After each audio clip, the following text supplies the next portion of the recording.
Let's give it a second. We should be good now. Let me just make sure we're good, and then we'll get into it. View control room.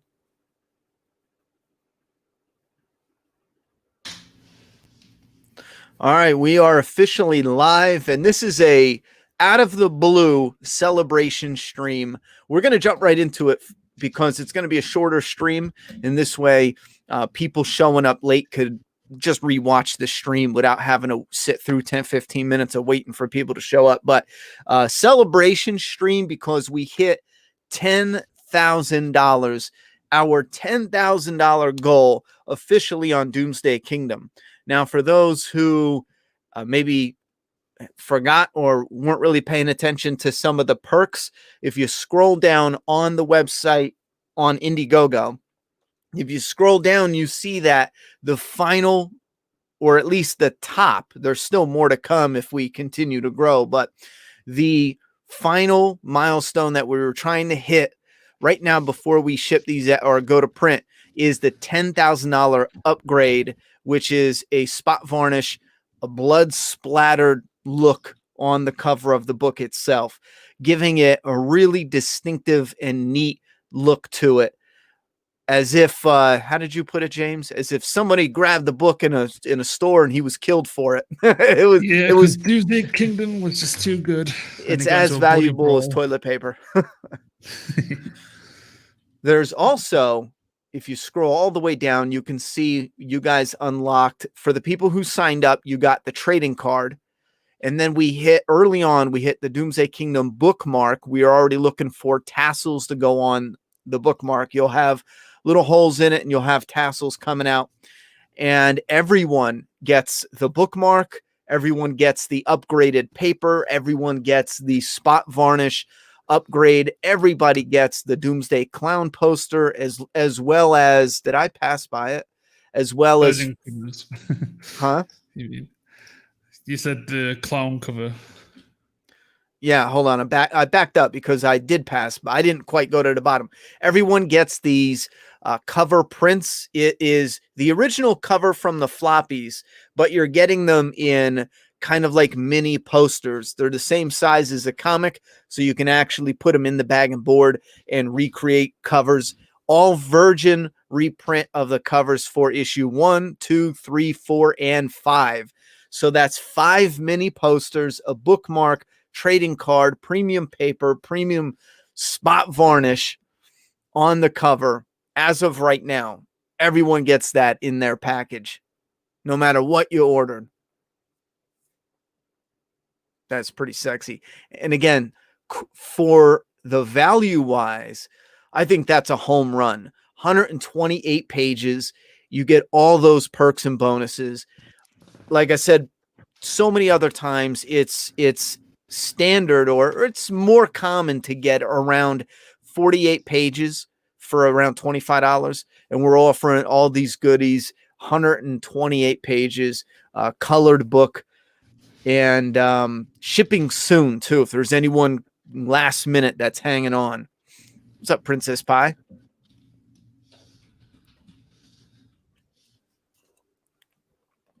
What's up, Gears? What I've been up to? We probably should go over one thing. Soon we're going to be finished with coloring, and we'll update you guys. I'm going to be finishing up with lettering, and we'll update you guys. But then we're going to start getting in the products. We'll get in the bookmarks, the tassels. I'll likely do a video. Most likely, I'll be so excited I'll do a video on just the bookmarks. And then we'll get the posters will start coming in, the mini posters.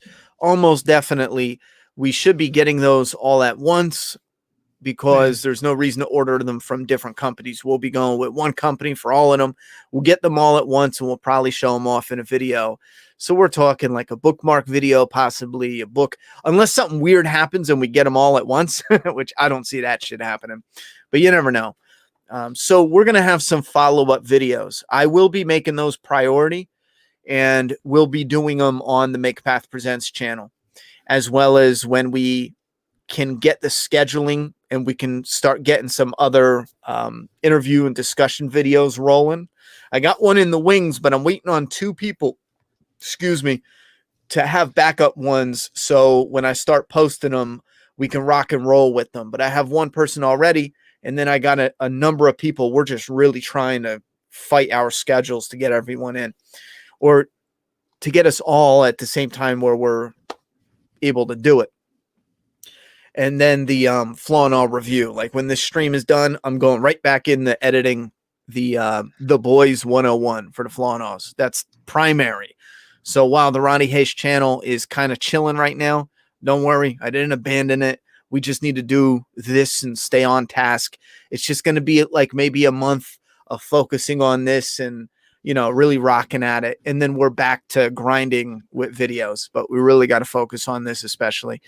We don't want to be waiting and delaying releasing all that. We don't want to do that. I can't wait to see it in person either.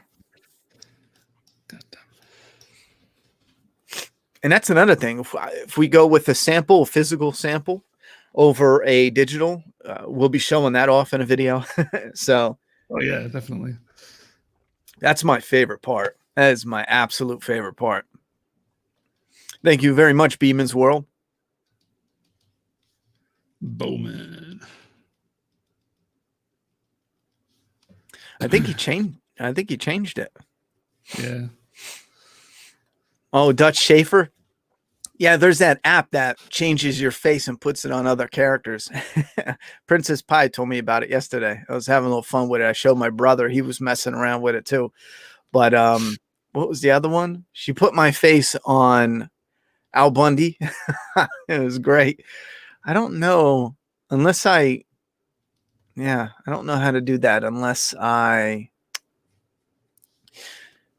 can't. Not with StreamYards. If I was on OBS, I would be able to show you guys. We'll do it in a different stream.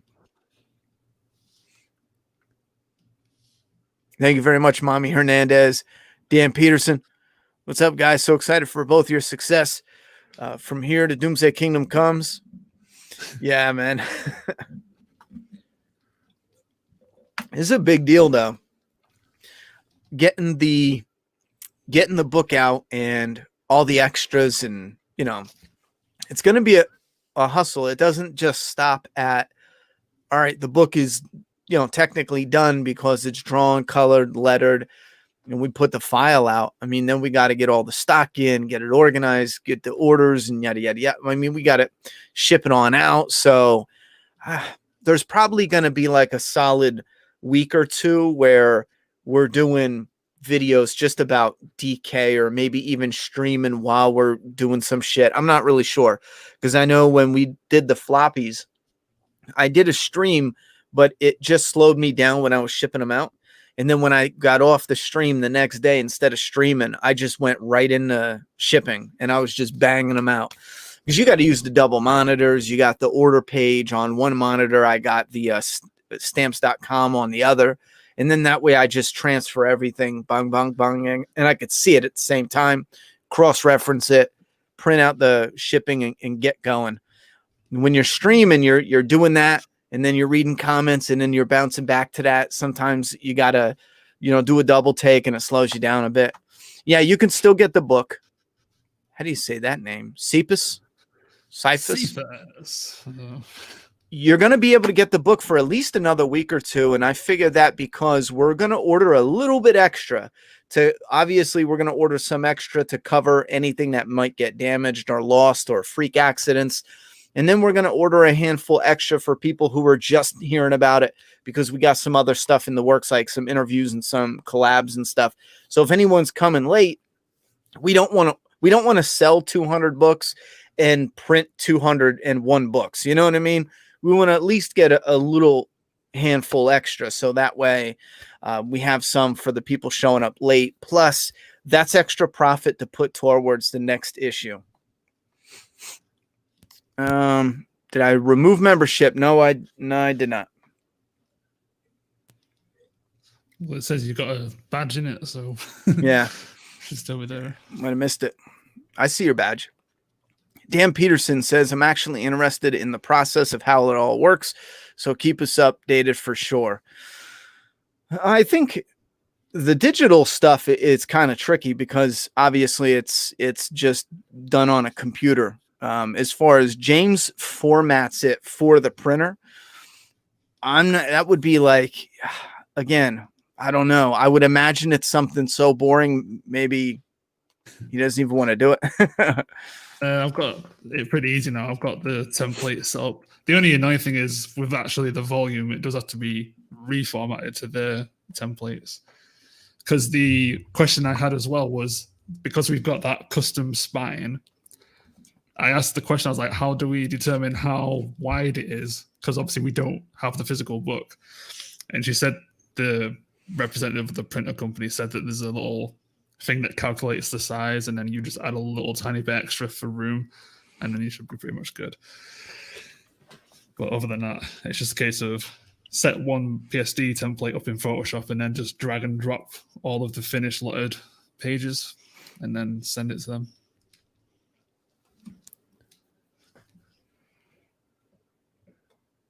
If I get the book right now, do I get all the freebies unlocked? Yeah. That's what's good about IG in general, to get people more hyped, is to get that number up. So if there's people that are still on the fence about whether or not to buy it on that or on DoomsdayKingdom.com, there's more incentive to do it on Indiegogo because you'll get all this extra stuff as well. Yeah, I think the plan right now is whatever order we put in for the first shot, it's all book posters, trading. Bookmarks. Trading card is only for people who did early sign up. And again, that's incentive for people to sign up for the next go around because you get a little free something. But the plan right now is to get that ordered and say we do have a handful extra outside of what we sell like right now. If we were going to printers right now, let's say we tacked on 20 extra. Well, we're getting 20 posters, bookmark. So that way the 20 late comers, they're all going to get everyone's getting the same packet. You know what I mean? Now, when we go to volume 2, that might not be the case. Like, let's say we are considering doing, what was that? I got some sort of message. Let's say we are considering doing a bundle with volume 2 down the road, and we're going to reprint volume 1 and do a 1 and 2 bundle. Obviously, you're not going to get the same perks then. You'll be getting different and new perks. So if some of the perks now interest you, it's probably best to get them now. I don't really see us down the road buying the perks and just selling them separate. You know, I don't see that at this point. If we know we've got 200 books, there's no point of like buying like 300 of every single extra item, because it's just going to be extra money that is not really accounted for in like the whole goal kind of thing. And it also just stops us from having like a load of leftover stock that's just not going to go anywhere. And again, it's like an incentive for Indiegogo. I'd say we could put them on the website, but it's just a extra hassle dealing with Indiegogo and then everything that's left over and put it on the website as well. See, I'm a big believer in the book. I know there's a little bit of a back and forth with people putting books on Indiegogo, where there's a handful of people that think it should be ultimate, like collector's edition, where you get it now or else it totally changes. I am so against that mentality. I'll fight you in the ring. I think business wise and even to the customer, I think it's the absolute opposite. I think you're doing a disservice to the reader base and to yourself. We're not huge. I don't know where these ideas come from where we limit it so much, but I will meet someone halfway and agree with limiting the perks. Like, I don't see a reason to redo the bookmarks. I think the bookmarks should stay as one of those collector item perks for this campaign and some of the others. Like those are perks for this campaign. For example, the blood splattered UV, that's a perk for like this campaign. So when we reprint it with volume 2, as an example, if we did that, volume 2 would be a clean cover. It would not have the blood spatter UV. So I believe strongly that the perks are what should be the collector and the value item. But the actually reprinting the main book, I don't think you should be changing the cover all the time and, yada, yada, yada. Now we go with different print runs. When you have a limit, we do change the inside where it'll say first print, second print. So we might not change the cover, but on the inside, when we do second and third printings, it's going to say it. So if you really want it to be a collector's item, all you got to do is look on the inside cover. It'll say first print, second print, and so on.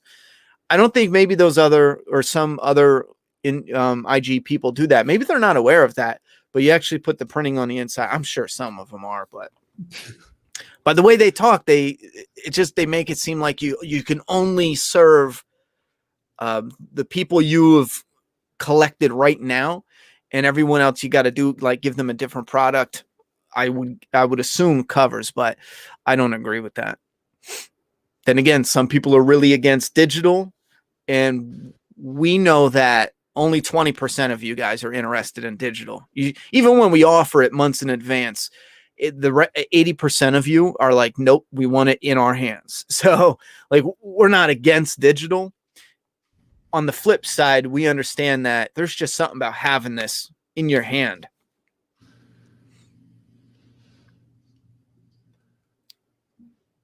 Princess, I thought she did have a blue wrench, to be honest. She's going to have to wait till the next go around, actually, because we are on StreamYards. And actually, you know what? If you do, I'm going to pull up the studio.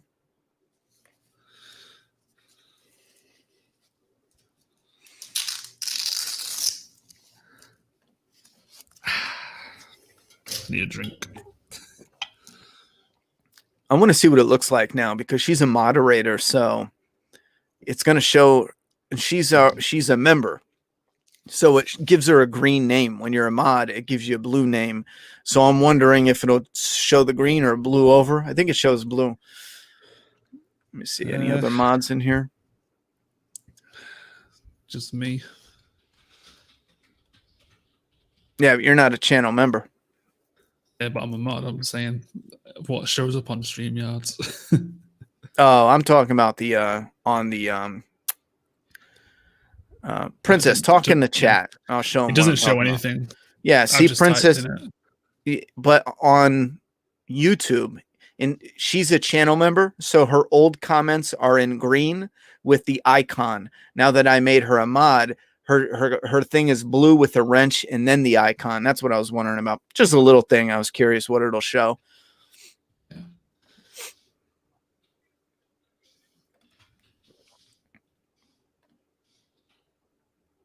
Yeah, I got it, brother.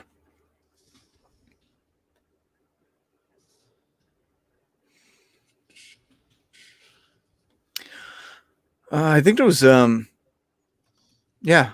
I think that's it. Anyone got anything fly going on? Because we'll probably just kick around a couple ideas and shut it down. Just a quick little stream. First off, massive thank you to everyone who was supporting, whether it was from the first single floppy comic to now. I mean, that shit is epic.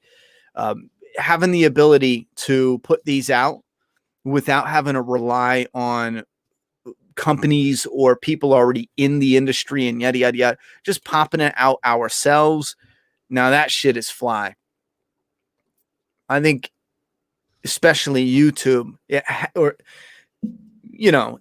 had that that air of people creating stuff. It was more, I don't know. It was more, sometimes I lack the right words for what it was, but it was like YouTube, back in the day. Now it's getting overflowing with greedy celebrities who are already famous and they want to come over into our playground and take it over because they're going to bring over their already established fan base. It's like, just fucking stay on Twitter, stay on Facebook, stay over there.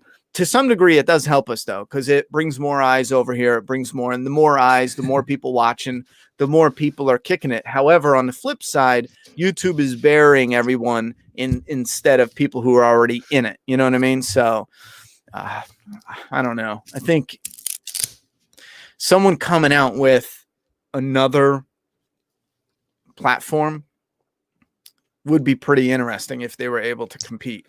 But anyhow, I just think it's fucking awesome. What did you say, Squally Melon? Is your P.O. box still open? I'd like to mail you some more original art. Yeah, you could mail some art in. It's open. It's the same. We just got some masks in. Some Michael Myers masks. Oh, and guess what? Look. Huh? We got rid of that line. Yeah, we did. This is the latest file you sent me. Let me look. Touched up 2. No, it's missing on mine. What the hell? Yeah. Are you using Flat's copy in use? No, it would be layer 0. I locked it after that. That's not the right one because I changed the color I think too. I'm using the old one. Yeah, you're using the old one. Because I changed the color of that. Yeah, because the building was green, and then I changed it to the correct green. Oh, so I better transfer the flats over.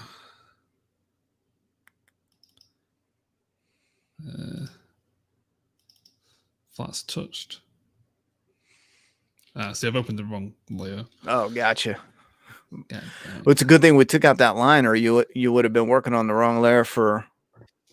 Yeah, but I've done like 20 different fucking changes now to this one. Oh, I've added all these vines and shit. And like, I was looking at that earlier, and I was like, and stuff. The guy had done it, but he'd done it like I was saying before, where it's like big, like fucking lines. Yeah. I tried to do some with the mouse and it was coming out shit.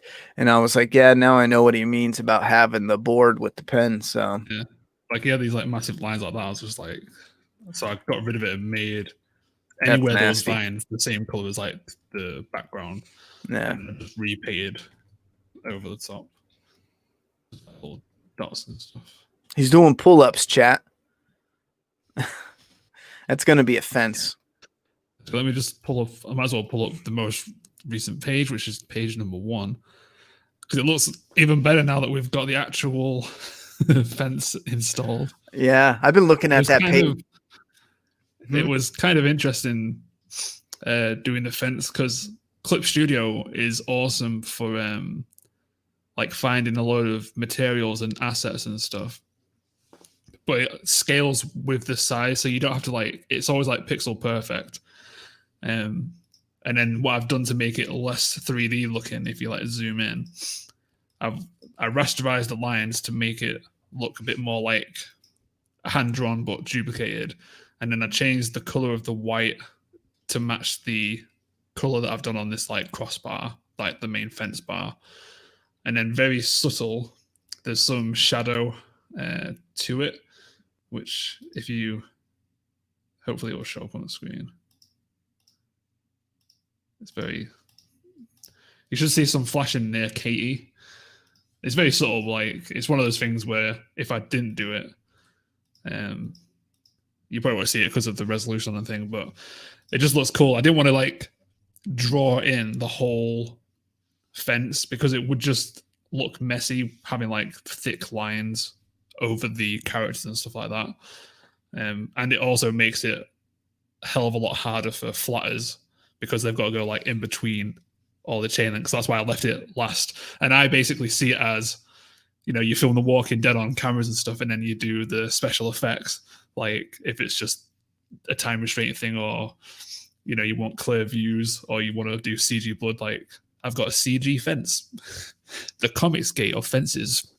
Yeah, that would be a pain in the ass on flatters if the fence was there already when they put in the color. Unless, unless they just colored it in or something by hand, I guess. Yeah. And like you can see what all of the lovely layers do if I turn all this off. Make the thumbnails go smaller somehow. How do I do it? Small thumbnails. There we go.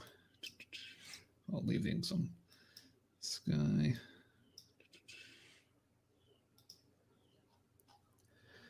So it basically starts off like so. Do I have another sky layer? So super flat colors. So Anakin's asked the question, how long does it take to finish to draw and color a single page? Well, drawing can be up to like 15 hours. The only thing that is like screw us over in my eyes is that I have like 5 hours a night to draw. So if it's going to take 15 hours to do a page, it takes 3 days, like 3 nights to do it, which is just not feasible for me to like carry on, which is why I'm making some big changes. But then when it comes to coloring, as long as like someone does this stage for me, which is basically filling in the black and white with these like basic colors, it will then take like an hour and a half to do the actual rendering, which looks like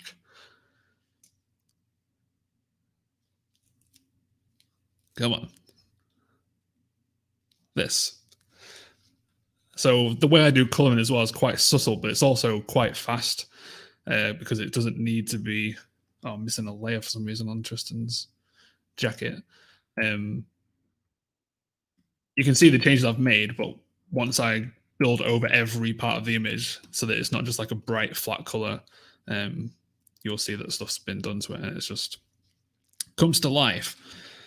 But luckily I do have a quick coloring style because otherwise, it would be like another month added onto the time frame of doing a comic. But what I normally do is do all of the black and white for the interiors first, and then I'll just have like a solid week of doing the coloring. And right now I've managed to average like 3 pages a night, provided that the flats are good to work on, and then we carry on until they're done, and then Ronnie can letter, and then we'll do our final tweaks, make sure that reads cool, and then we'll send off to the printers. Oh, yeah. Let me just answer this Adam real quick. He says, any tips on getting a comic published? I'll tell you right now, you're going to have to be more direct. Like, find out one specific thing and ask. When you ask in general, it's so difficult because it's so wide. Get one specific thing. What are you having a problem with? And I need more information. You said I've begun to write a script that I've been planning for years and would love some pointers. You want the honest truth? They're not going to publish you. First off, you're only half of a team, unless you left something out and you're an artist as well. If you went to Image Comics, they're going to want you to find your own artist. Unless they change shit. As far as I know it, last time I looked into it, when you go to them, you have to have an artist with you. Now, if you show up, you're a writer and you have this script, there's a lot of different directions you can go. However, what's most likely going to happen is if they read your script and they like it, they might hire you for a different job. You know what I mean? It doesn't necessarily mean you're going to kick off with that. I would have to get a little more information from you before I really dived into it. But what specifically? Now, are you talking get published with a publisher, or do you mean self-publishing? Because the same thing kind of rolls around with self-publishing. You wrote it. You're going to need to find an artist. And from there on out, you learn the steps and you just do it again for self-publishing. But how do people know to buy your book? So you're going to need to be out there on social media, Instagram, YouTube, somewhere. You got to set your base. And for someone who's a writer or an artist, I'm sorry, you don't need to have a 200,000, 300,000, fucking a million sub channel to put your work out there. you can actually have like 5,000 subs and be killing it because they're all specifically there for that. Like we have 100,000 subs on this channel, but like 80,000 of them only want Walking Dead comic. I'm sorry, only want Walking Dead content. And then we got like around, I think, 7,000 people that are here for pretty much whatever we put up. And there's about a 1,000 to 3,000 that are here for pretty much anything I'm interested in as well, you know? So it ranges, but I need more information from you as far as, do you want to get published with somebody else, yourself? Are you the whole team or half the team? Hope that helps at least. I know it's not all positive, but that's just the truth. And James can jump in if I missed something. Is that Tristan in the Texas tuxedo? Yeah. The what? It's that denim thing. Yeah, they call it a Texas tuxedo. Now, well, back home, well, it's practical and stylish. Yeah. Okay, that page is done except for the rain. Dan says watching this digital artwork is interesting AF. Definitely a skill I'd never learned. Post-production fence. Anakin asked, how long does it take you to finish to draw and color a single full page? You could probably just break it down into average, I guess, because he doesn't work on it. Draw, color. Answer that question. You just did? Yeah, in like 10 minutes. I was saying like it takes like up to 15 hours to do a page and do the coloring together. But because I only have like 5 hours a night because of the day job, obviously that sometimes makes it to 3 days a page, which isn't great. Oh, I think he was at, I think he's shooting for, like, on average, take how much time it took you to draw it and then how much time it took you, and it's going to range it too. I lost his name, but like on average, because the pages are different, but how long does it take you to draw it and then how long does it take you to color it? That would be tricky, man, because some pages are different. Here, like Anakin. Like, if you look at this one's got like the most background and most detail of the background in the comic so far. Well, I'd say pretty much this has got like one of the most detailed backgrounds in any of the pages of this issue. And you got loads of little elements to color. Like if you take that comment off, we can see the screen. No. At the bottom panel with Tristan and Shy removing this plank, you've got like a little bit of grass, which is like 10 seconds to render the shadows, but you've got some foreground elements with this brick. Let me just put a new layer.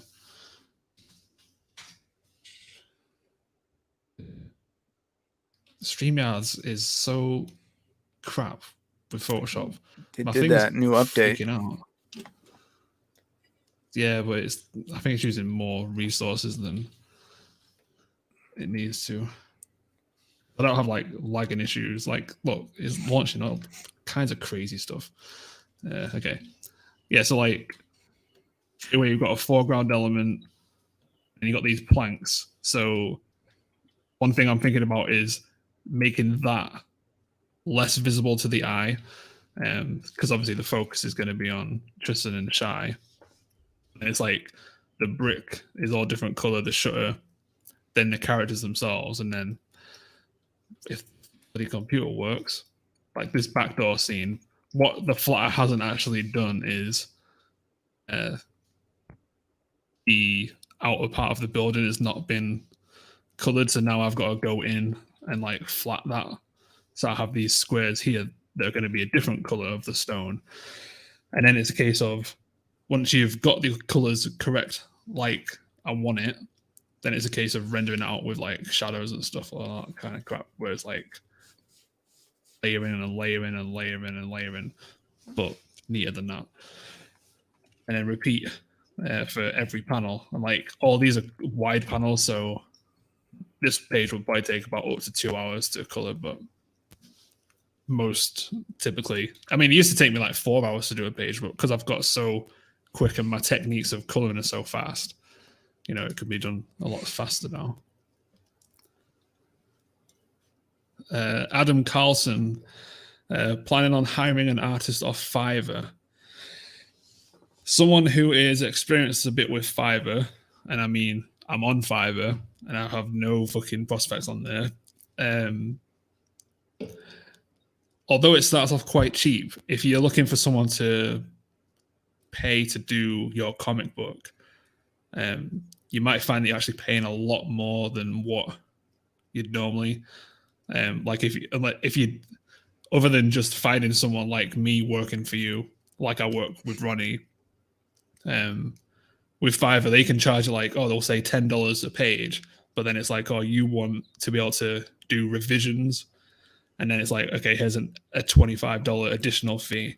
Oh, you want the original PSDs?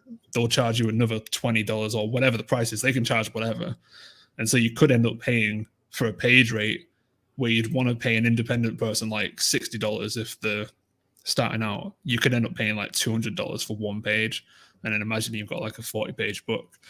The best thing is to look on Instagram and Twitter with the hashtags indie comics and just look at the artists there, and a lot of them in their names will say open for commissions or open for work, and then find someone you like and contact them and then work out a deal together.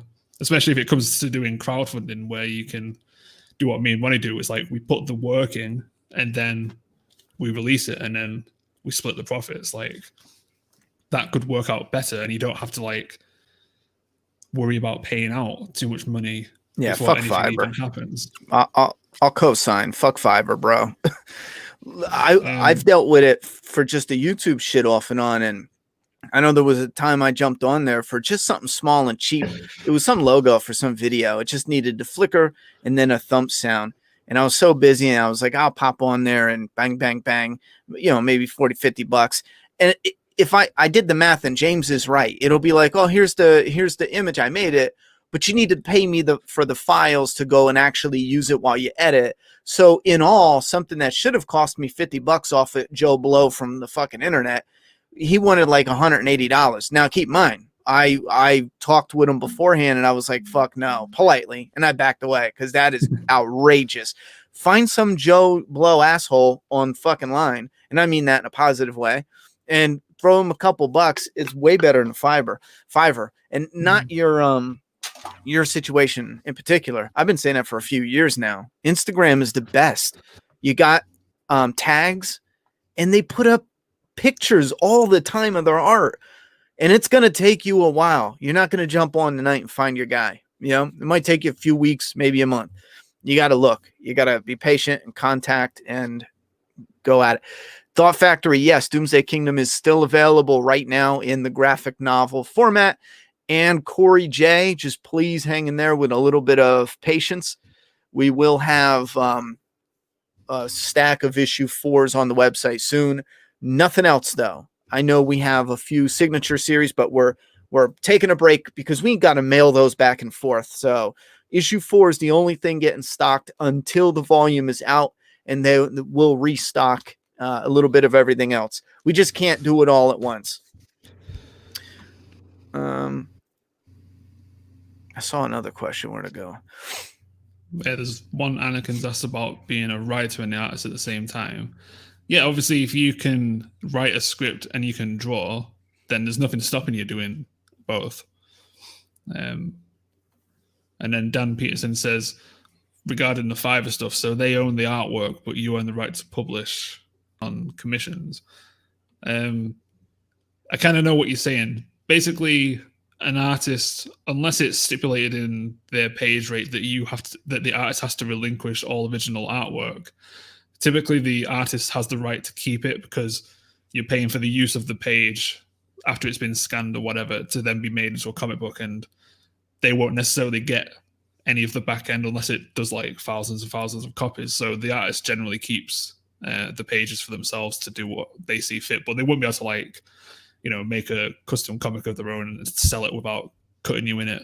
Again, it all depends on what kind of contract you have in place. Like if they're just straight up work for hire, then you can put a clause in there that says, give me the artwork.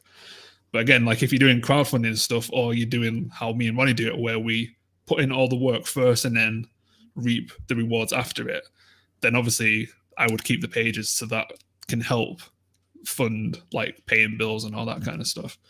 But it just depends on what you want out of it.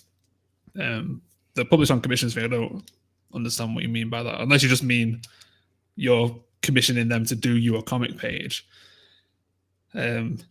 Then in that way, if you word it that way and they're doing a commission, they would probably send you the page like you'd expect to have the page. But if you're working on doing a comic, like they expect the artist to keep the pages. And Henry Vlogs, I want to answer this because my blood started to boil when I read your comment. Because writers do this all the time. And I'll read it and then I'll explain why I got immediately annoyed. Not with you, but with like writers. He says, when you write Doomsday Kingdom, how do you prevent putting something in that you saw in a movie or in The Walking Dead?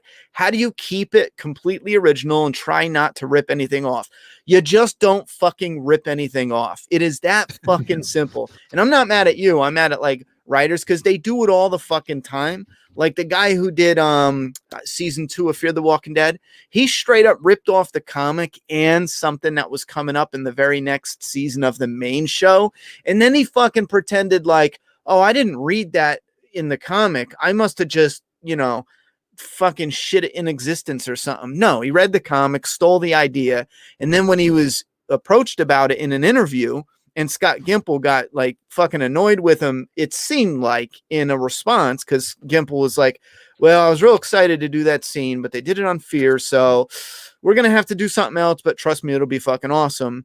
2 days later, the other guy was interviewed, and he's like, oh yeah, man, I just thought of it, and I put it in the thing, and what I'm talking about is when they did the trade-off. Now, in the show, it's when Negan takes Sasha, and in the comic, it was Holly, and she was a zombie, and she ends up biting, I don't know, the girl that Denise or some shit. I forget the specifics, but yeah, in Fear the Walking Dead, it was some random ass idiot that they found, and Madison was there doing the trade-off, and she traded him, and he was a zombie, and then he bit the other bad guy.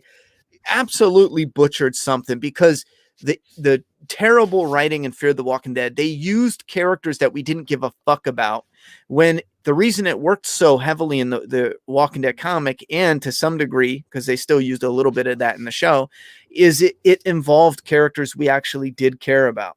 Now, same thing with Hollywood. They use a lot of stuff that's already out there, and they copy it just because they know it's a cheap way out of a tough situation, like Star Wars.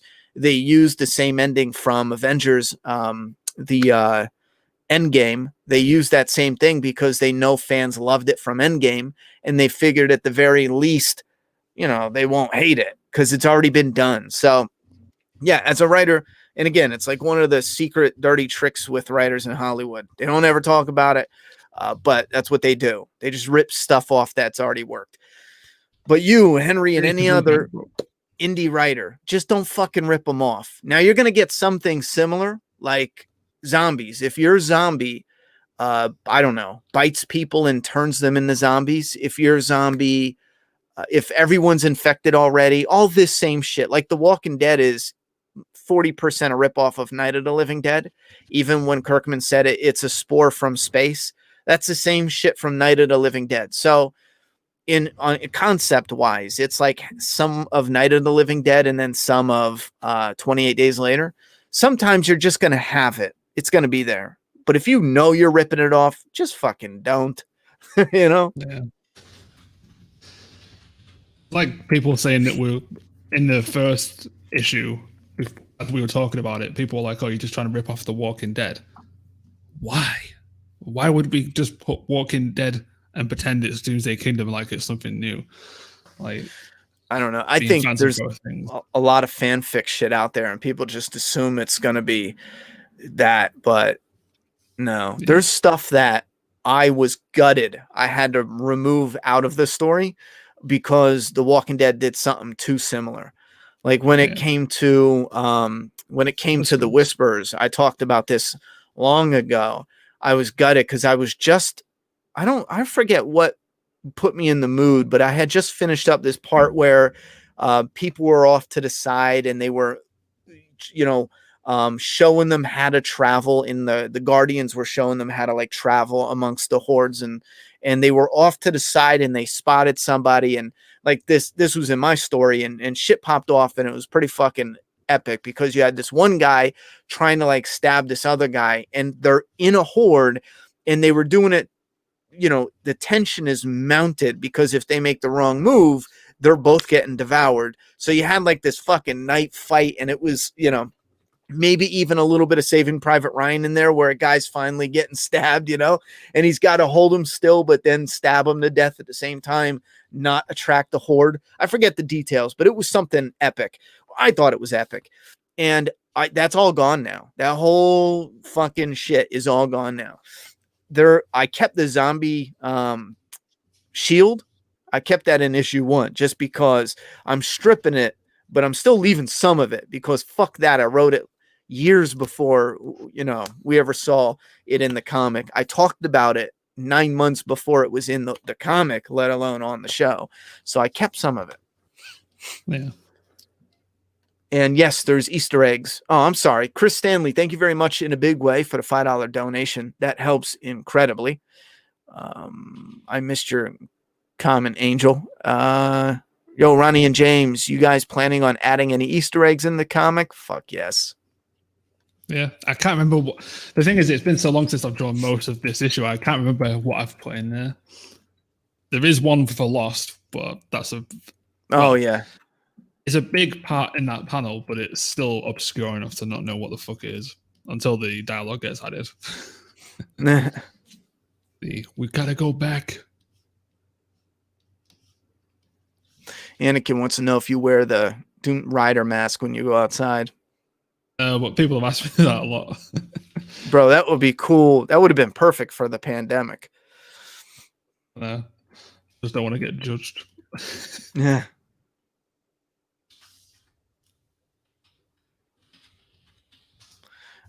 Dan Peterson said, thanks. You totally answered my question. Did you get him? I guess. Yeah. With the $5 and the copy. Oh, gotcha. Ownage or whatever. Oh, I saw his question. So yeah, there was a couple people that were surprised by that. I wonder how I felt when, because I remember there's a couple things in, you know, in writing and creating early on that I disagreed with. I know when Todd McFarlane lost that lawsuit, and it almost crippled McFarlane Toys. Believe it or not, I disagreed with the judge, or at least at the time in my head. Like if you create this world, like say I created Doomsday Kingdom, right? And say I hired, I don't know, Jason fucking Todd. That's like a fake name. If anyone has that real name, I mean it to be a fake name. Let's say I hire him to write a couple issues of Doomsday Kingdom, and he creates a couple characters in his issues, and then he fucks off and doesn't do anything with Doomsday Kingdom ever. But by law, he owns the characters he created. Now, I get it now after reading through different law cases and seeing why they do it like that. I understand it now, but to a degree, there's some things I do disagree with. Like if you create a world, even if you hire a writer, he should just write it and then fuck off. You know what I mean? Yeah, I don't care what he creates within it, but there's arguments within it that help you to see, yeah, all right, I get it, because there's this other side of it. So yeah, when McFarlane brought someone in, and when I heard about the original pages too, this was years ago, I remember, being salty at first. Like, if I'm hiring an artist, no, fuck you, you're giving me the art. It's my project, And then when you learn about, they really do rely heavily on that to keep them going within their job. So it's kind of like, well, at the very least, if you're making an early deal with an artist, just have like a buyback option where, you yourself, even though you created and wrote the story, if that's your situation, just buy the OG art from them. It may cut you a deal if you're buying the whole fucking comic. if you're starting out, you might not be able to afford it, but maybe pick your favorite pages. You could buy it. That way the artist makes some cash to keep his career going, and you get some of your favorite pages from your creation. Would you let an artist or a writer do a buyback if you work like on a little side project and they said, yo, work with me, man, I really like, you know, these 5 pages as an artist? Would you do that? Yeah, I mean, it's like the same with you. Like, if you want to, like in future, like the pages that you want, you just say, oh yeah, you want those to buy. Like, there's nothing stopping you buying. It's no different than anyone else buying them. Yeah, I just thought about that. Yeah, because I'm buying my own page. Well, but it also comes down to the fact, like, if you can afford to pay for the pages after the fact, then you should just pay the artist, and then in the contract straight up say, you have no rights. It's the same thing with the rider on the horse commission that I paid my friend to do, Jonathan Rector, the one with the horses and stuff. In that contract, it stipulated he has no rights. He relinquishes all rights to Makeup Represents, James and Ronnie, whatever, to do with what they see fit. So that basically means he got paid to do it, and then I can do what I want to make more money from it, but they don't get anything from it because they've already done the initial work. But again, it's like everything's different. Like, if you're not paying someone, then don't expect to have the pages, because, you know, if the artist, especially if the artist has a following and stuff. And again, I'm not talking about me, but I'm saying like someone who, if you've gone for someone who's like establishing it, but you can't pay them, then they're obviously going to want to keep the pages because they know that they're going to sell it through a collector or an agency or whatever. And that's how they're going to make the money if the book doesn't make good. Because a lot of people, you'll get this a lot when doing books, even the offers that I've had, they've said, oh yeah, I've got money raised and we're going to do it with so-and-so and so-and-so. That's basically empty promises for me or whoever you're trying to find, because there's no guarantee that the book itself, after it's all completed, is going to make money. And if the comic itself doesn't make money and you haven't afforded to pay the artist, you've wasted the artist's time, because you have to remember as well that it takes a lot longer for the artist to do the main artwork than it does for you to write the finished script. Obviously, a writer can always be thinking about stuff and writing ideas and keeping it consistent. But when it comes to the final script, you already know pretty much what you're going to be giving the artist. Whereas the artist, when they get the script for the first time, they're going to be like thinking about it for maybe a week. Like, they're looking through the entire comic and they're rereading it until they finally start seeing what ideas come to their head. That's valuable time. If you can't pay them, they could have been working on something else. And so you can't really promise the fact that the book might sell if you've got no clear idea if the book will sell, if that makes sense.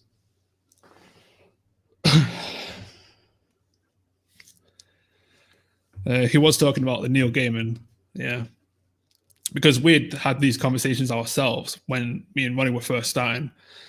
Like, we've been quite loose with contracts and stuff, because it's pretty much established now that we do everything 50-50. He'll put in the work to write it, I'll put in the work to draw it, and then we send it to you guys. And if you guys buy it, whenever we've paid for the printing, whatever's left over, me and Ronnie just split it 50-50, and we both own the rights to this. So if it goes to the licensing or whatever, they would have a say in what they want to do with it, but they'd have to cut us in it because we own the copyright.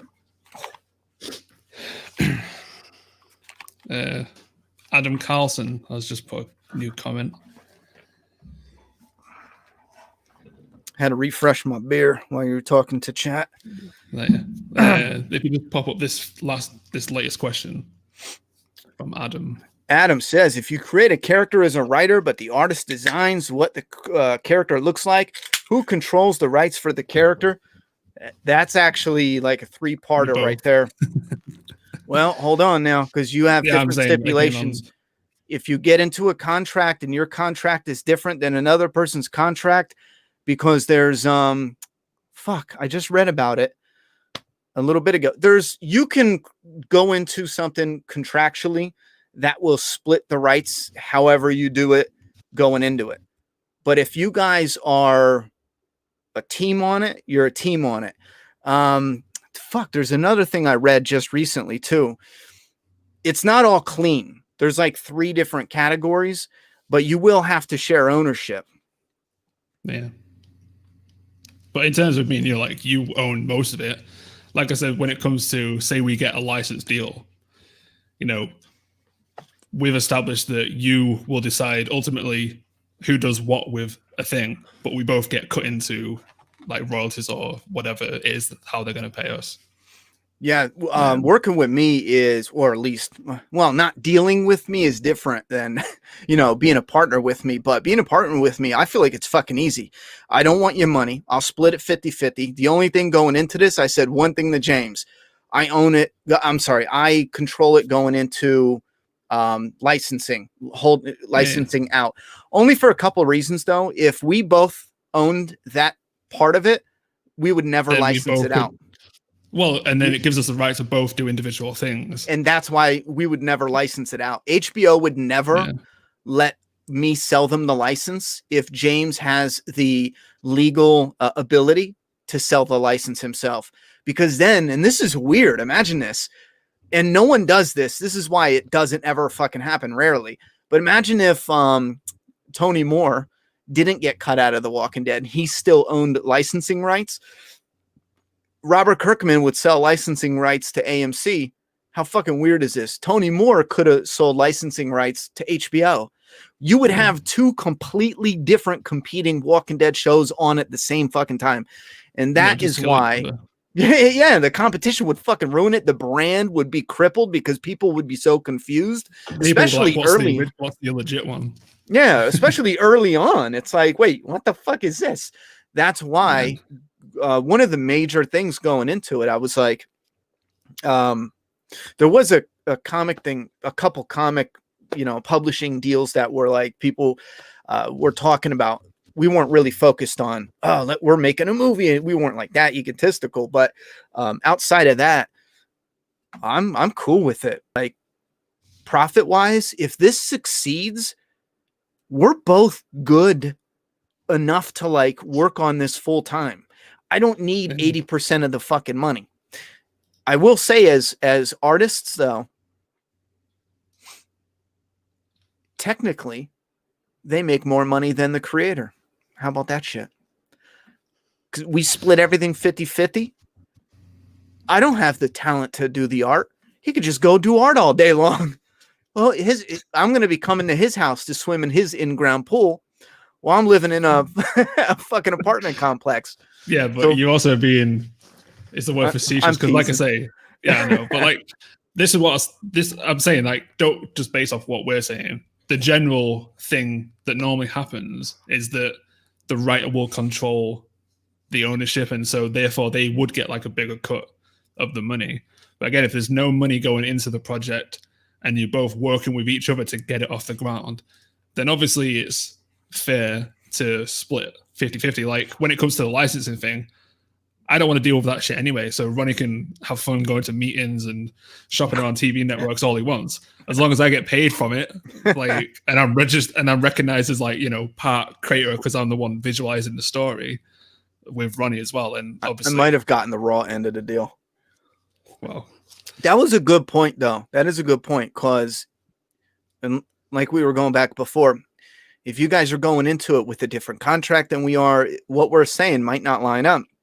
And also, if you're the artist, like out there, if you're the artist, and let's say I'm the creator, I come up to you, and I have success, financial backing, I got all this promotion, I got a team, yada yada yada. You might walk away from a very different deal, especially if they're the one putting money in for promotion and I don't know. And I'm sure there's other scenarios that I never even heard about that I don't know. So yeah, well, again, it comes down to the fact, like, if say the person already has money to invest in whoever they're going to collaborate with, whether that's the artist or the colorist or whatever, then they're in a position to pay more money, knowing that their investment is going to pay off for them big time. Again, it's just one of those case by case things. Like you can't really predict it. I had something more important to say, but I forgot what I was going to say. Oh, well, if you want to, it was based off that. I'm just saying, like, Oh. how to word the thing. Yeah, I don't know.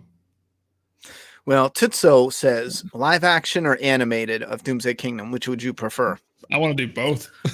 I was right about to say the same fucking shit. Like you could, like, I had the idea of doing like animated 10-minute shorts that we could release between issues. You know, if we're still focusing on the comic, but if there was a TV show, like obviously we'd have a TV show, but I still want, like, at the same time, like an animation. Oh, I take it back. I want a live show and a video game because I'm already starting to do a concept idea of, and I'm telling you right now, if we had a deal for a video game, you guys would be going nuts because I would be able to tell you what part of the thing is. And as someone who loves, video games as well, I think I got something that's like a mini gold mine to the idea going in. Two things real quick though. Corey J, no, Kirkman's not doing The Walking Dead again. That's gone for right now. And Dan Peterson, I know you meant this as a joke because you said, guess what? We already do have 2 competing Walking Dead shows at the same time soon.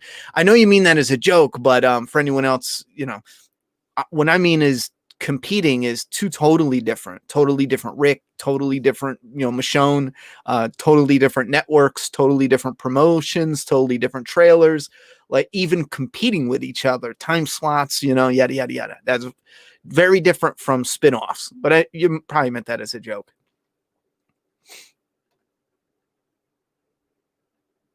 No, Chris, there's no studios or TV stations interested in Doomsday Kingdom yet. I would be shocked if they'd probably have to be starved. Right now, they're probably hunting for stuff that is already making a ripple. We're just starting to grow. Unless someone read it and they were like, holy shit, I'm hooked on this. It's not that simple. Yeah. You got to have that patience.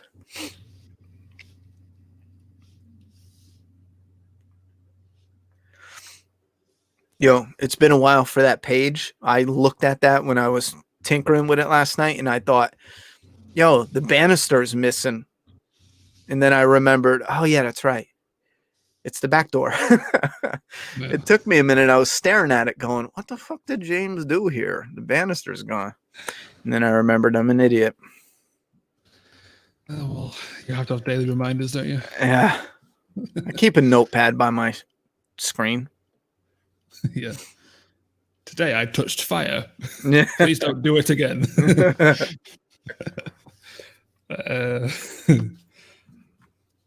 What else he says?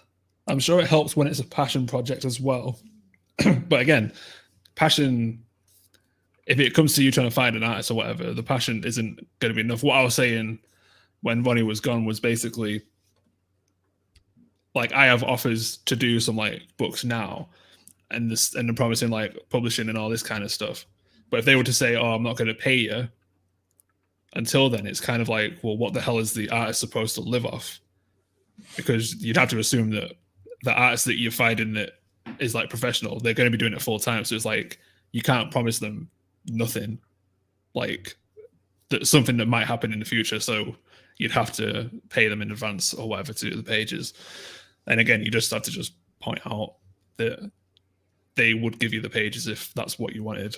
But then shouldn't be surprised if the artist asked you for higher than the normal page rate. Chris, you can get Doomsday Kingdom, or you could put your order in right now. You can back it on Indiegogo, and that's the only place you can back the whole volume right now. Yeah. The reason is that's crowdfunding site. We didn't have the funds to just buy it and put it on Amazon. So I'm actually going to throw the link in the comment section for you. I just did it. Oh, nice. Oh, I see it. There we go. Chloe J's got a good question. Will the DK characters wear different clothes every issue? Well, no. Tristan's got to change the clothes, but it's he's not got like 3. Yeah, well, he's the main character. You got to give him some. Yeah, change it up a bit. I will. Pre-iconic flannel shirt at some point. Yeah. Yeah, I was about to say Katie's going to be in that flannel shirt for a bit. Coming up, Shy and Tristan will have a little bit of a look for a few issues, and that'll be their longest run with a certain look. I wanted to keep it, to be honest, I wanted I forget what happened. Did you not like doing that shirt, his bar shirt? Because originally Tristan's bar shirt was his signature look, and it was going to go from only for a few issues, though. It wasn't like the whole time. It was going to go from issue 2, 3 into 4, and 4 is where he changes it because something happens. But I think right now it goes from 2, new shirt, and 3, new shirt, and 4. Pretty sure. What? Tristan's the bar shirt, the stripes. That was originally, but he changed. You put him in a t-shirt. He changed in issue 4. Oh, he put a t-shirt on when Shaid came to the house. Remember? That's after Joel. Oh yeah, he had the green t-shirt on. He put a t-shirt on, and then figured, like, he's gone home from work. Yeah, and he's got all this shit to deal with. He's not going to think about putting his work clothes back on. And he didn't take them off, though. I didn't have a problem drawing it. It was just no. I just thought it was a good idea to change it, because another thing as well that I have to deal with as well is, like, obviously to the characters in the book it's been like 2 days, but for us it's been like 4 years. Yeah, like, that is an issue. I feel like it's like, if it was like 3 seasons of a TV show and he's still wearing the same shirt, I'll be like, why is he still wearing the same shirt? Yeah. There's another thing, though, is you will grow with the person you're working with over time, and it'll get much easier for you guys to get on the same page with the type, both your personalities will become in sync. Because if we knew each other as well now as we did then, because we were still growing, I would have asked him to keep the same shirt. I would have kept it because I thought he was pretty traumatized and should have kept the same shirt. But I can see the argument for being like, I can't have this. I don't want to spoil anything, but I could see the argument for, I don't want this on me right now, and just slap it on a new shirt. So either way, it's not story ruining. The other thing works. He was covered in blood. Yeah. Yeah, he's definitely covered in blood. When it gets changed, I was just like, you said that he had like an extra shirt, so that's why I put it as a little Easter egg that there was like a new one hung up on a clothes rail. Oh. And his locker itself was just like a t-shirt. And the reason why I went with red was to cover up something specifically. I did forget that there's some people in here that didn't read it. Well, I didn't forget. I started to forget, and then I fell back a little bit, and I was like, oh, yeah, there's some people here who haven't read issues 1 to 4, so I kept it a little bit spoiler-free, but you guys know what we mean when you read it. Oh, Dan Peterson says, I honestly can't wait to see the build-out of the different types of creeps, they're called. I think you call them weepers. There's weepers and creepers, and right now that's just a fun way for us to distinguish them in the script. I know there was someone going off about what we call them. And I was like, you can call them whatever you want. In the script, we call them different names because a weeper is different than a creep. Now, I was actually working on this thing. I'm shipping over to James, so that way we get them like real surgical with exactly how the looks go. But coming up, they evolve. I know with classic zombie fare, it's usually like they just rot, Well, there's an extra element where it's not just them rotting, and there's an extra element of making them a little scarier and a little more gory that I can't fucking wait to put on or to see on the page and see how you guys react to it, because I think it's a bit fun. Yeah, like I was drawing that one before, and that was quite scary to think about. It's not just like a normal zombie that you got to worry about biting you. It can get worse. Thought Factory says, I like how The Walking Dead totally ripped off Ronnie's Doomsday Kingdom's wording with the vines and grass growing through it when the New Beginning storyline started on the show. Bro, we did do that first. Me and James collaborated on that because he asked about a logo, and I was like, man, I was thinking about something like, I think I said before, like etched in the rock or made out of stone, and he was kicking around some ideas, and he came back with, I think it was this, and then I was thinking, yo, we should do that for issue 1, and then for issue 2, we'll just go to stone with no vines, and then it'll slowly grow over time. Then I thought that was a little too complicated, so we're just going to leave it bang. That's the shit. But yeah, The Walking Dead damn sure did do that same shit. Yeah. Another coincidence. Like, what the hell was the deal with that rope on the fucking door? Did that ever happen in The Walking Dead? Bro, I don't remember it. But for anyone who doesn't know, we did a promo teaser where we showed a doorknob with a rope on it. And that's because it's a trap in the story. And then for The Walking Dead, they did, and we're talking like that following 6 months later, they did a promo where they showed a head on a spike, a door with a rope around it. I even made a video and showed them side by side. And it was exactly the same shit. It was ours on the left, I think, when I did the image. It was looking at the door, and then theirs was a little closer looking at the door. I was like, how the fuck is that so coincidental? Joe Cool, he asked something. If you did get a show or movie for Doomsday Kingdom, would you make multiple releases of steelbooks per season or per movie with unique artwork by Love Pigeon? No, we wouldn't. The simple reason for that is once you license it out, unless they bring you in the fold when it comes to filming and promotion, you are not, you're nothing. I know they do courtesies and they keep the creators close, and that's obviously smart and all that, but you don't actually have a say. I'm sure if you grow a relationship, you could suggest things, but when they make deals with distribution companies, it's their team that picks the art, that decides what goes on it. Now you can collab with them for certain things and come out with stuff, but it doesn't work like that. Like, we can't license out Doomsday Kingdom and then turn around and tell them what to do. There's too many companies making too many deals that don't care about listening to us because we're not the boss. We get a lot of questions like that. I think a lot of people have this idea when you license something out that you're still the boss of it, but that's not how it works. You're giving it to a company for a certain amount of money, and then it's up to that company to allow you to visit, to allow you to give your opinion. They can bring you on as a producer. They can tell you to fuck off. I mean, it's totally up to them to bring you in or kick you out.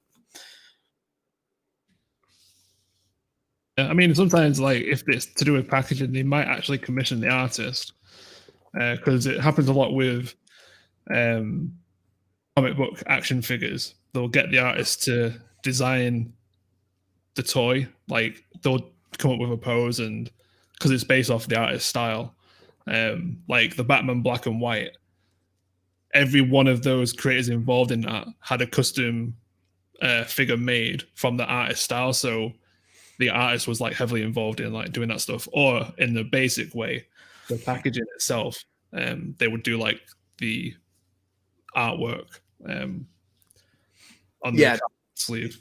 That does happen. That is technically different than what we would do, though. Is like, it would literally be just like The Walking Dead, where if we did figures, sure, a company could say, hey James, we're doing the figure, but it would be from the comic. If they were doing figures from the show, most likely they're going to use show. They won't use comic art. I don't think in The Walking Dead's history, I don't even remember them ever using comic art on any show stuff. I'm sure it had to have happened at least once, but I don't remember it. But yeah, with Marvel and DC, they do bring people on. And when we sell shit, because keep in mind, we'd still own the comic universe and the figures and all that. So we'd still be able to put out a figure, and James can put artwork on the box. Hell fucking yeah. Yeah. Or just use artwork that's from the thing and just cut it out. Yeah. Glue it on the box, call it a day. I just mean, like, it happens like with Cyberfrog. His main frog that he did for the cover, take the background out, stick it on the toy packaging boom. Mm-hmm.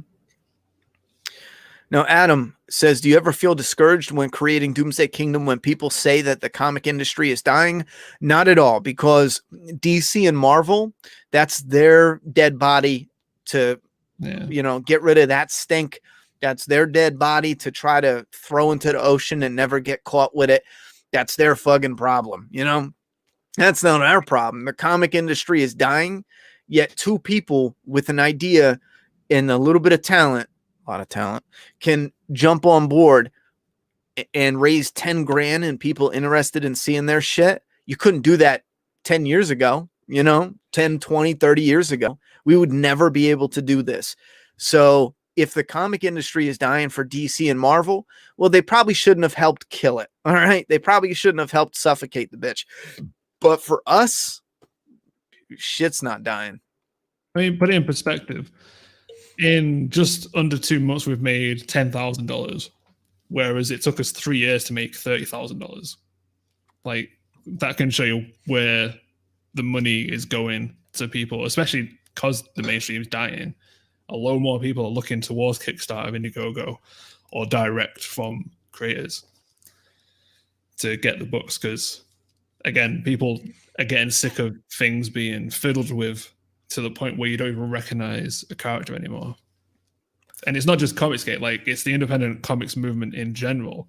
When Image became popular again, it's the same thing where it was answering to the mainstream imploding on itself. But now Comicsgate is a new wave of independent comics. And again, it can't go anywhere because it's not a tangible thing. It's the ideologies behind it that will keep it going, but it's no different to how we've been acting as comic publishers ourselves. Doomsday Kingdom is set in Wilkes-Barre, Pennsylvania for the first couple volumes. And for anyone who backed it and reads it, I just want to let you know that, how do I put this? You will get more answers than you may think, because there may be some cool stuff and you're like, damn, that was random. It's written on purpose to be very chaotic. A part of it is supposed to be ultra chaotic to show the breakdown of society. That's the townfall, where we see a town and it all falls down. It's the zombie genre 101. We still wanted to keep that essence because it's that zombie genre. But with volume 2, like I said, for a while now, we go down this side street, have a lot of fun, and we will sort of swing back around. We'll do a U-turn, and we will answer some questions you guys might have within volume 1. But just embrace the chaos for right now. If some stuff is supposed to be all crazy as, the town is crumbling, just rock with it, because that is the desired effect of just the sheer madness. Yeah. Screw this fucking layer up. Corey J. Yeah, trust me, a little bit of patience. I got to do a few more things. We just made some payments with the website and the domain. We had to because you pay for that annually. What was it? It was the website, the domain. I think that was like $72. The $30 to keep every month to keep the website going. It's like $50 just to have a email, for your website. All the annuals came up all around at once. So we're going to pay a few bills, and within the next few days, I'm hoping I get it all squared away, because I need to get that fucking done with already. And then we're going to take some money, and this is from the floppy comic money. We're going to go and buy some more stock. But again, only issue 4. Then when we do volume 2, which has its own money through Indiegogo, we're going to get that out to everybody. Hopefully pull some extra funds back into Doomsday Kingdom and get James a cheeseburger. And then we're going to go back into the website, stock a few things, get digital of issue 5, issue 6, focus on getting physical of issue 6, hopefully keep some restocks. And this is over the course of the next, few months as things are rolling out.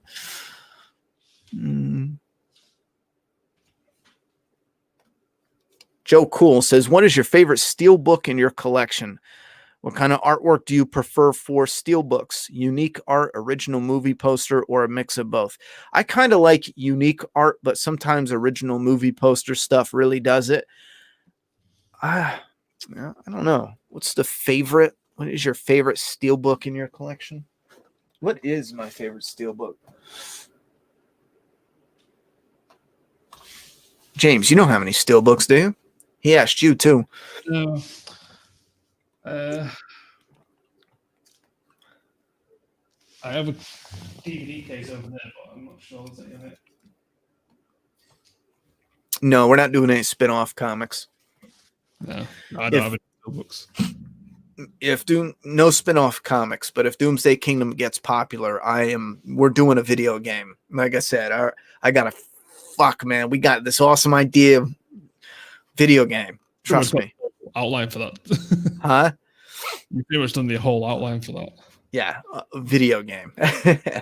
I will tease you one thing. The main character is the Doomsday Cowboy. This is the one idea.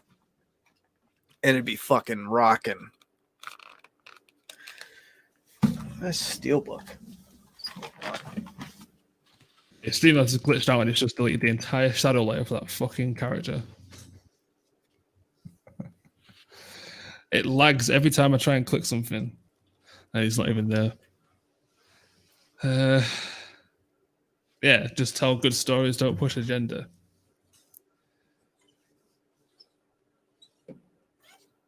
Yeah, if anyone has questions that they want to see published in issue 5, because you still have like a week or two before we sell the whole print file, make sure everyone emails us at doomsdaykingdom@gmail.com, and then we'll pick like 10 questions to publish, which is what we've been doing every month.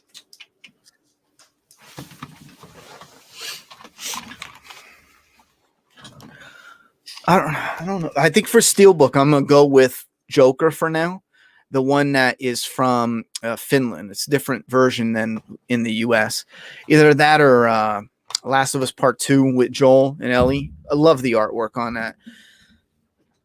I don't have any rare because I get all my shit when it comes to movies, on sale or cheap. If it's like one of these high class steelbooks, I usually pass. I just want a nice case and the movie with the special features. But yeah, I'm gonna go with that.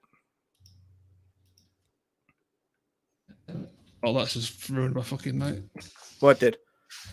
Somewhere down the line, because StreamYards is making Photoshop laggy, I was deleting the shadow layer of the building because I didn't like it. I added a texture and I didn't put it on a separate layer. Yeah. And what it's done is wiped the entire thing. So like this character was all rendered and shadowed out. Because I was like, half get out questions and fucking half fighting Photoshop because StreamYard's just killing this bloody thing. It's deleted the entire thing. Jesus. Fuck you, screen. Yeah, we're gonna be closing it down. Let's answer a few more questions. Did I finish Ghost of Tsushima? Did you hear about the free multiplayer DLC? I did finish. The DLC looks fucking amazing, but I am disappointed it's not single player. I'll be real, man. I don't got time to do multiplayer right now, but I'm happy for people who love multiplayer. You got something to play. But Ghost of Tsushima is my favorite game of 2020, man, for real. And I'm upset I didn't get the collector's edition for that mask. Now I made fun of the mask. Now I fucking want it. That's badass. But it is what it is. Great fucking game. Fun as hell. Yeah. Someone just asked an interesting question considering someone had said about the Comicsgate stuff is where's it?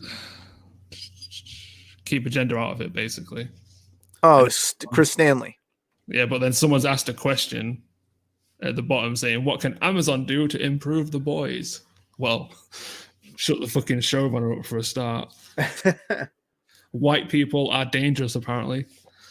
Oh my God, I missed that one. That's what he said. That was what was on Twitter today that I saw. Wow. And you know what? I'm not even going to finish watching the first series now because this is just getting ridiculous. And again, they act like what is making our ratings go down, what is killing our comic sales. It's this bullshit. Like, Yeah. There's no need for it. They put in, and that's one thing. You're not getting agenda in Doomsday Kingdom. People want these stories because they've seen how good they've been in other media and they want it realized and expanded upon. They don't want it diluted and changed to something else. It's going to be called The Fucking Girls next.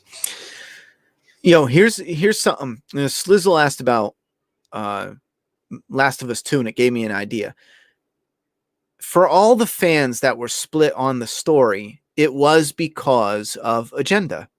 Factually, 100%. The creator needed to get rid of and wanted to get rid of a white male. Like, this is what went down. That's why fans were mad, because it was like, wait, what the fuck are you doing? It's because he got made fun of by his own kind. He took the white male. That's agenda.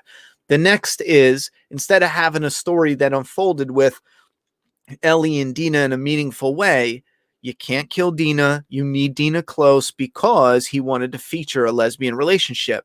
That's agenda. A guy by the name of The Closer Look, or A Closer Look, he did like his own rewrite of The Last of Us 2. And although I don't fully agree with a good chunk of it, his rewrite gave me fucking chills on a number of things. I would highly encourage anyone who was a Last of Us 2 fan to go back and there was one thing he came a little too close on, because it's something that we have popping off in Doomsday Kingdom for down the line. And he did it with, I won't go over it here, but there's a lot of other things that he did. He talked about in that it had a great interaction with Ellie and Dina. And again, if you look at it, he didn't go into it saying, okay, I need to rewrite this, but I need to keep this, relationship intact all the time. Dina is sacred because you can't kill gay characters. And again, we know that's true now, because the people who he's the creator's friends with, they say you can't kill gay. I'm not just like pulling this out of the air. They say there's rules that you can and can't do. That's what I'm against, because rules restrict your creative mind. So if you go into a project and you say, okay, they need to be this, they need to be that, they need to be this, they can't do that, you're not allowed to do this, then your story's bouncing all over the place trying to stay in these confines.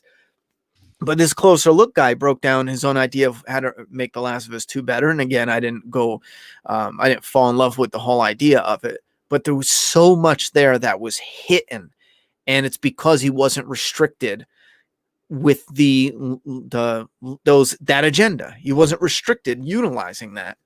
But to answer your Last of Us 2 question about environment, the environment definitely gave me inspiration and this just drive to incorporate one of the story ideas into a video game, just by looking at how beautiful and what we can do with it. I think there's a lot, man. There's a lot. You share the screen if you want. Huh? You can reshare the screen while we close down. So if anyone's interested, this is the trading card artwork and a new concept for the legacy of the rider putting on his helmet, which attaches, it goes over the mask like neatly. So if you side view, it is contoured so that it rests on top of the nose part of the nose bit on the face mask, and it just looks super badass in my opinion. I can't wait to Yeah. I can't wait to see that fully colored. And Slizzle, that's a solid point. We've been talking about this for a little bit. He says, I'm a black man and I want a white Superman, Batman, Spider-Man, Joel, etc. The Hill agenda blows my mind. I don't know if you meant something else, the Hill agenda. But I'm the same way. I want a black Michonne always with dreads, because that's Michonne. You give me a white blonde-haired Michonne, I'm a fucking go nuts. I'm not supporting that, because that's not Michonne. I'm the same way with a lot of characters. Now, I do think there's things where you can kind of you have more wiggle room, especially with some of these characters like Spider-Man, Miles Morales, and things like that. I'm cool with some of that. Some of that's really, really cool and fun. And that's because they take these characters and they retell their stories and remold them so often, so many times, in so many different ways, alternate universes and dimensions. I'm fine with, you know, yeah, with those alternate worlds, and even coming out with a whole reboot with Miles Morales as Spider-Man. Fuck it. Let's see if we can do something fun and interesting. What I'm not cool with is where someone says, oh man, listen, I got this fucking bomb ass, Batman story. We're ready to roll. I know who's going to be the perfect Batman. Yo, check this out. Whoop de whoop. And then someone comes up and says, well, it's 2021. We can only have a black Batman. I'm not cool with that, Now, obviously, you can't say that. You're not supposed to say that because that's racist, which that's why I brought up the Michonne. How could it be racist when it has nothing to do with, I'm not cool with that based on the race. If you came up and said, yo, man, I got this fucking bomb-ass idea, just you wait and see. It's got this black Batman. We got some bomb-ass shit. All right. If it's the idea and it's not weighed on the agenda or race primarily, let's see what you got. But they don't do that. They come out with female Ghostbusters. Why? Well, because it's female taking over the Ghostbusters. It's not done organically. I think that's a good way to put it. It's female taking over the Ghostbusters, not organic. But it's like it's the math of the whole thing that doesn't make sense, that they don't see why it would fail. Let's take Superman, make him a girl and a black girl. Because they're thinking the fan base of Superman is so big, they somehow think 100% of it is going to follow it, when really the catering is like 5%, because no one else wants that thing that's not being catered for. It baffles me that they think that this is going to create more sales when they cater into a very specific group of people, instead of trying to create things that appeal to many people. And again, there's nothing wrong with like Miles Morales being a black Spider-Man, because you're not killing Peter Parker, although that is the reason why Miles Morales came about originally. But you're not, as long as you're not trying to like push out the original Superman or Batman to be a black Batman out of nowhere, then no one's really got a problem with that. But you could also invest in and make new characters. And it just was like money grabbing if they're just going to change someone to be a token person, which really, the pandering to people doesn't work out to those that are being pandered to either, because they're never going to buy it. And you can't even be adults and have decent conversations without people just flipping their wig for nothing. Like I was talking to someone just the other day when I think they got they were looking for a black gay Batwoman, I believe, to replace Ruby Rose. And part of it, when I forget where the conversation came from, but a part of it has to do with stuff that sounds harsh, but it's real. You put a white and black together. I think they showed this in one of those school classes, and we're talking about the colors, like just simply put the colors together. You put white and black together, and the white makes the black seem richer, and the black makes the white brighter or something by being side by side. Then you take white and yellow together, and because they affect the colors. Making Batman black is going to be similar in the same way. You will now need to get a light-skinned brother. Let's be real. Because if you get, let's say my friend, you're not going to see him in the bat suit. And it's the same thing with white people. When we're in this fucking camera light in front of me, if I don't adjust this the right way, it'll fucking blind me out, because it's the skin. It blends with that same color. So when you get these people who talk about this, that, and the third, I say, you know what? There's ways to do it.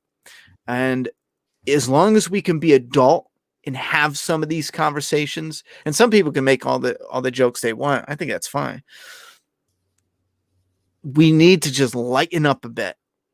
I think people are far too eager to point out and create more nastiness than is actually there, because the world isn't as bad as some people make it out to be, or else they wouldn't have the freedom to openly say and discuss and do whatever they want. They wouldn't leave their house all the time without a worry in the world, except for that rare occurrence they run into a nasty situation. And I think we're always going to have nasty shit, but the world isn't, we're not going to be able to fix shit, especially within entertainment, by just jamming these Dare commercials as movies. They're Dare commercials disguised as movies. You guys know what I mean, right? This is an egg. This is your fucking egg on drugs or some shit like that. That's all we're getting now. We're getting these after school special commercials disguised as movies and new franchises and new comics and new characters. And a lot of people can see through the bullshit. And guess what the perfect thing is? You just say, instead of accepting that, ooh, that's a bad product, you just go, those people are just racist. They're just bigots. Who's going to fucking challenge you? Oh, man, I just got some bigoted trolls. I'm not going to say, you're a fucking liar. Your comic just sucks. Well, I mean, I probably would, but most people aren't just going to say that. They're going to be like, listen, that sucks, man. Sorry to hear it. You know, because you don't want to even remotely get wrapped up in people even thinking you might be some sort of cross. James Bond is a white man. I don't see any other iteration of him. I kind of like Idris Elba. Why do I feel like I'm not saying his name right? I loved him in The Wire. I don't know. I kind of. Joe. What? What's his name? Idris Elba. Yeah. Idris Elba. I am saying it right. I would dig him as a James Bond. I'm not gonna lie. I like him, but I see what you mean, Slizzle. Nice. I got the Terrifier Steelbook, actually. That's pretty badass. They're chopping some chick in half. It's fine. She's white. Yeah, the feeding post is a sick name for a question and answer forum. Hell yeah. Yeah, some people were saying about getting the questions in the next one. Like, you got 2 weeks or so to email us your questions. We can put it in the issue 5 physical. Yeah, Slizzle says, white people tattoos look so much better. Your skin is a canvas. You know, I think for some people it does pop out nicely. There's got to be, it's 2020, man. There's got to be neat things we can do with ink. You know what I mean? Yeah. But again, it's how weird is it where we're so fragile as a society, we can't even talk about something that is actually true. Like, I got a real good friend. He's black as shit. And you're not seeing half his tattoos. You know what I mean? Like, you can't say that in society because all of a sudden you're a terrible person. I don't know. It's like, but that's true. I don't hate him for it. I love the fucking guy. You know what I mean? Like, you can't say what's true because some people might be like, oh, that's offensive. But the thing is, it's offensive to the person that you're talking about. Like, that person has no problem with you, like, saying so-and-so about them, whatever, because you're friends. Like, yeah, whatever you're saying is to do with you and that one person, but other people will get offended for that person. Oh, yeah, I see what you mean. Yeah. Oh, that happens all the time. I told you about that story about it in a gas station. There was this Native American woman selling Native American trinkets. And then there's this white chick in there telling the store that it's cultural appropriation and you shouldn't be selling it. And he's in there like, so confused. Lady, it's like, I know I'm selling it, but like the lady asked me to put it in here. I thought it was real nice. I thought, you know, she gave me something to hang up here. You know, it was nice. So, you know, the girl's Native American. She was flipping out. It's like, so you want the Native American woman, the actual full-blooded Native American chick, to stop selling her own, you know, culture in knickknacks, which is harmless. They have powwows. For anyone who doesn't know anything about Native American culture, some of them still now have powwows, meetings where they can sell anyone who comes by their culture and knickknacks and paintings and moccasins and blankets. They will sell you their culture, essentially. They want you to buy it because it helps them. Some of them do that for a living. And then you get some white bitch who's like, it could be a dude, but I'm just saying, some Karen comes over and she's like, listen, that's cultural appropriation. We are stupid.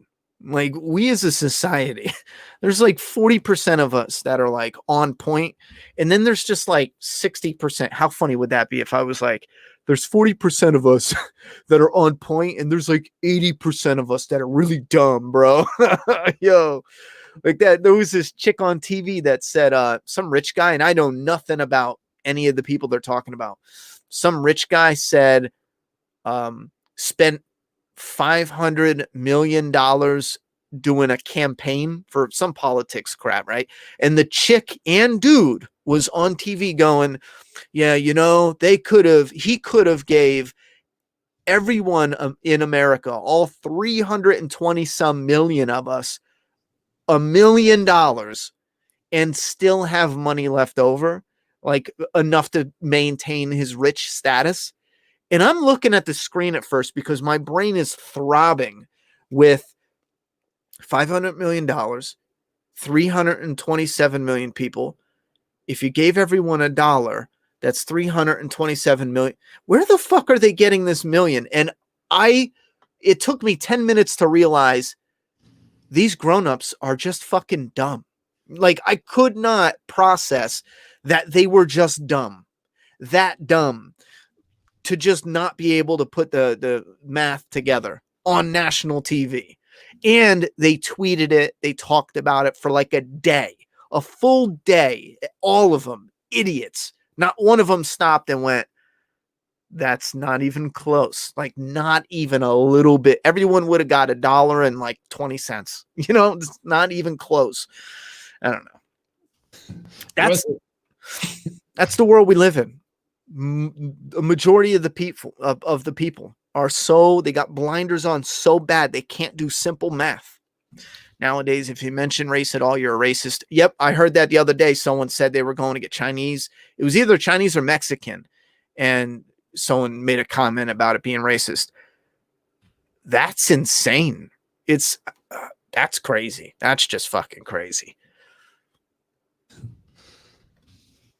Oh, I'm speaking my mind, brother. I appreciate your support and your sanity. It's a breath of fresh air. Yeah, Dan Peterson says, I've been on reservations. The shit they sell pays for their nation. Absolutely does. And while we riot and rip up our own cities and yada, yada, yada, I think it's funny when you see some people in these organizations say, just give us a city block and leave us alone, and we'll be just fine, and yada, yada, yada. And in the back of my mind, I'm thinking, well, somebody missed history class, because we already fucking did that with the Native Americans. And guess what happened? They put them on reservations. They fucked them over a number of times, and then they left them there to rot. Didn't help them whatsoever. Didn't help them with trade and all this other shit. And guess what? Reservations are some of the poorest places you can go, where women just go missing constantly. Cops, I mean, do they even go out there to deal with shit? That's what would happen if you gave, like, let's say Portland, you just gave it to a group. First off, groups would pop up everywhere trying to take shit. But I'm just saying, if you gave it to a group, guess what would happen? It would be the slums, and it would stay the slums, because nobody has the financial backing unless you luckily got one of these, I don't know, billionaire lefties, and they would take it over, though, to be honest. Now that I think about it, if it was sovereign, they would just come in and take it over, have their own little country within a city. So that wouldn't work either. That rider looks like he has a lion's mane.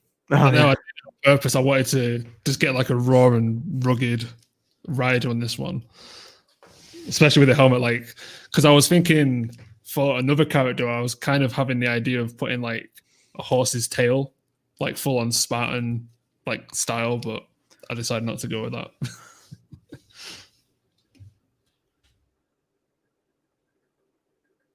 So this is the joy of flatting. You don't have an assistant to do it. But this is such a simple image. There's no point me spending money on it. Yeah, I was about to say, at least you don't have buildings all over and shit like that. Is Train to Busan my favorite zombie movie ever? I think right now I'm going to have to say yes. I'm still processing some of them, but I think Train to Busan is my highest rated. Yeah, I watched that finally for the first time with English subtitles. Yeah. Loved it. I watched it before, but I just watched it in Korean because it was a download and I forgot to get the subtitles for it. Oh, gotcha.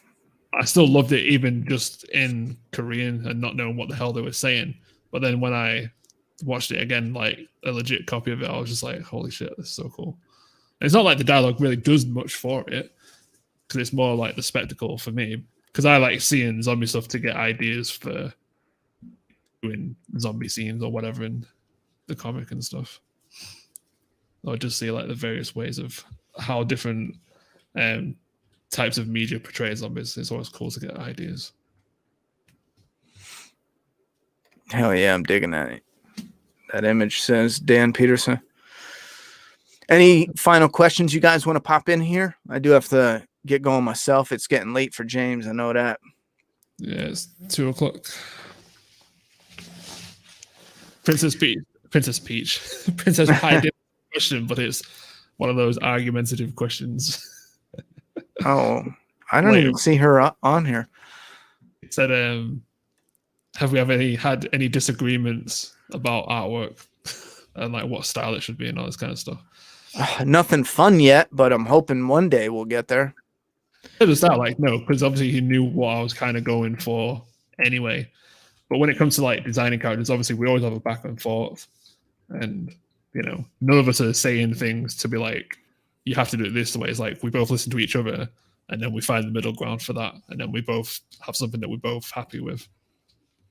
Yeah, so far, I would imagine sometime in the future, we're going to hit that point where like James is in love with this idea of an image and something, and I'm going to be married to a completely different idea. I mean, that's bound to happen.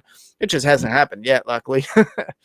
But maybe one day. I was in like my head, like I ultimately go with whatever Bunny says. The only times where it would vary is if, like, say, he visualized an angle in the panel, but I feel like it would work better for flowing the eye.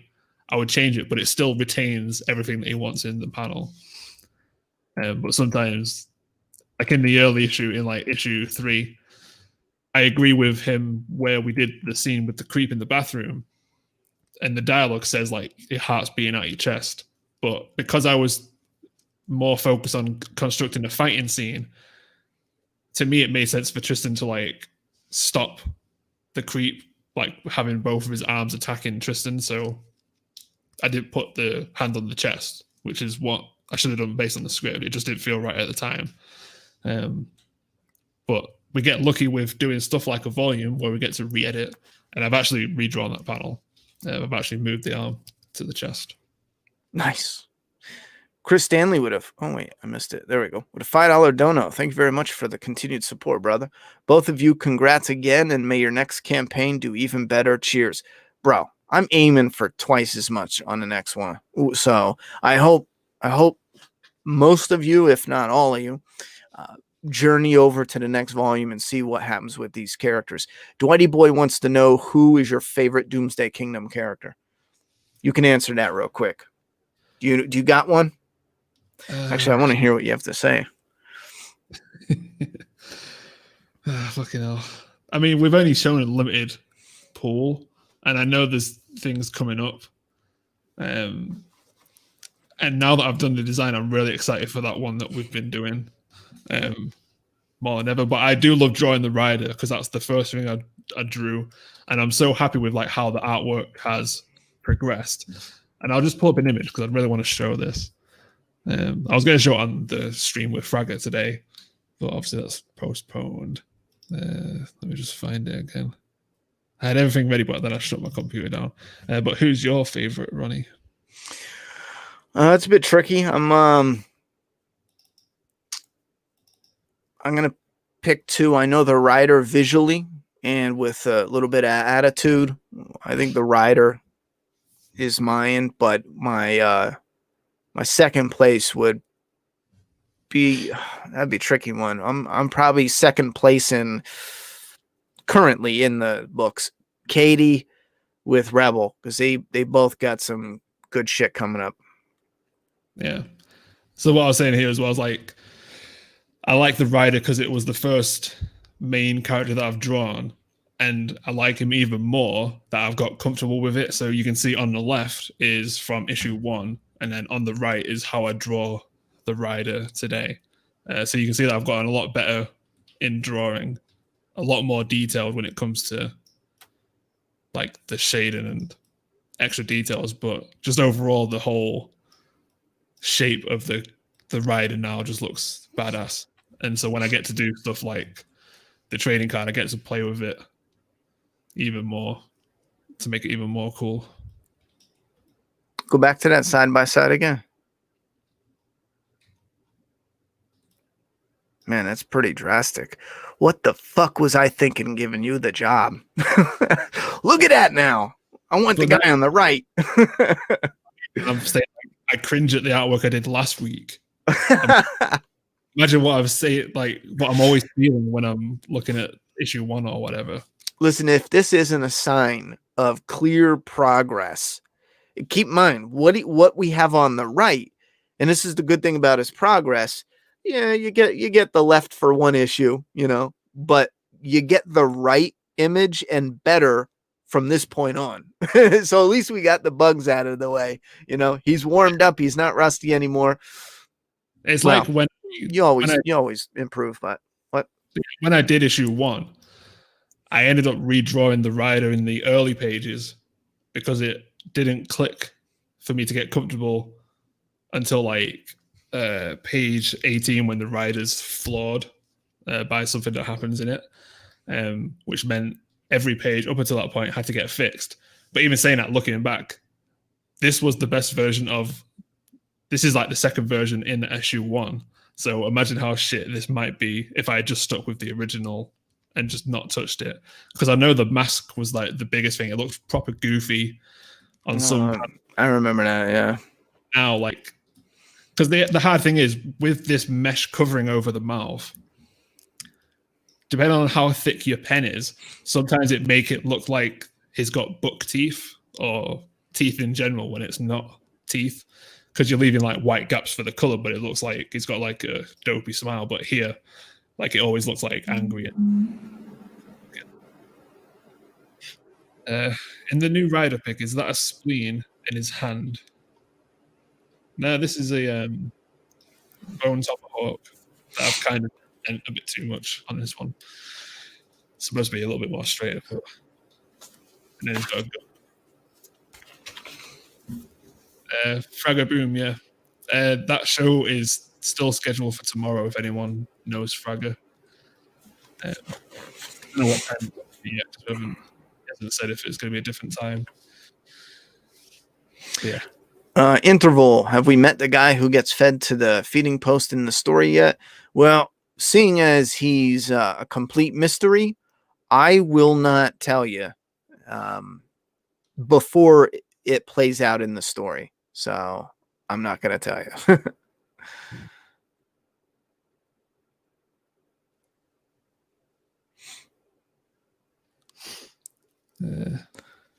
See you there then, Chris. Would you rather seeing overpowered zombies with a bad story or weakling zombies with a great story? Wait, let me see. Overpowered zombies. So like really strong zombies in a bad story or really weak zombies in a good. Okay, I see. Easy to kill, weak, yada, yada, yada, with a great story. I'm going with a great story all the way because that great story can really utilize the weak zombies in interesting ways. But a bad story with just strong, hard to kill zombies, it's still a bad story. True that.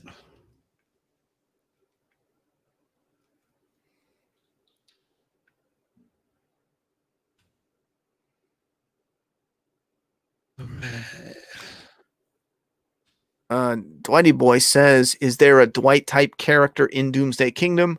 You know, the bad guy turned good guy type. Well, there's not so harsh of a turn. There's nothing like Dwight where bad guy, you know, spy, good guy. We do have some characters that are gray and their wants don't cleanly line up with other people. Like, it's not like I'm with this community, we're fighting your community. It's kind of like a person who has his own goals, and whether or not he's good or bad for the characters will determine, you know, if they're in the way of his goals or not, as he's kind of, you know, weaving his way through, and perspective comes into play. There is a villain type character that is less villainized as more is revealed, but nothing like Dwight as far as spy, and then, you know, exactly like that. But I do like perspectives though. Like, I do really like, and that's why I don't beat Last of Us 2 up too much. I mean, I still kick the shit out of it, but concept wise, I do like the following different perspectives, because it is different with these characters in, you know, such incredibly opposing situations, and understanding where they're both coming from, but done in a better way. I didn't like the way they did it. I thought it was too weak.